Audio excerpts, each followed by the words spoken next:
I suppose when I sat down to read this report last week, and I've been obviously reading for days, I read it, I suppose, also with the view that I was a pregnant, unmarried minor, albeit only 20 years ago. But I also read it as somebody that would have been deemed an illegitimate child when I was born in the early 80s, and just how different when you give a family support and not punishment, how different the circumstances. I cannot make sense of how this happened for so long, and that so many were so complicit in allowing and perpetuating it to continue. But also, as the Taoiseach gave his apology last week, I believe he further contributed to a culture of blame by unfairly placing the blame on society, on families and even the women themselves. It insults the memory of what went on in those homes to say that it was a society-wide failing. I personally will not be party to a narrative that absolves the individuals and institutions who actually were at fault and culpable. Because if the narrative is that we are all to blame, then it's only one small step further to say that no one's to blame, and that is wrong. I cannot see how a report into these institutions and these practices could have found so much evidence and yet found so little fault. Again and again, the report takes a woman's story and her experience and twists it to suit the narrative of the powerful and the guilty. To say that pregnancy devastated women's lives is abhorrent to me.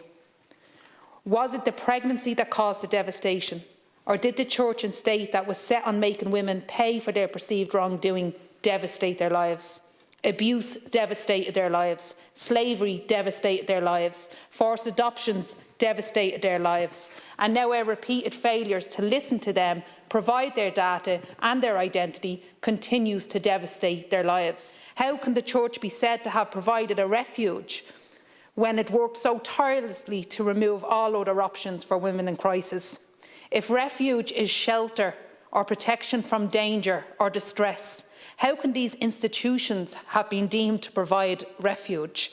How could refuge be shown in institutions utterly devoid of humanity and kindness, where the value of a child's life was set at less than nothing, even as a perverse cause for celebration?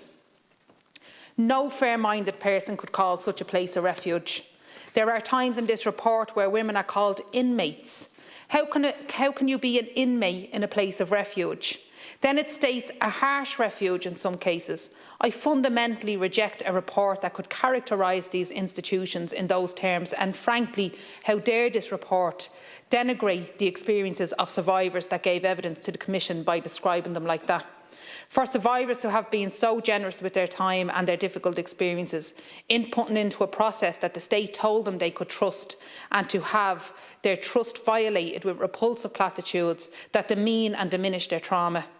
These women and their advocates will not let us give them back their histories in a way that is untrue to them. You are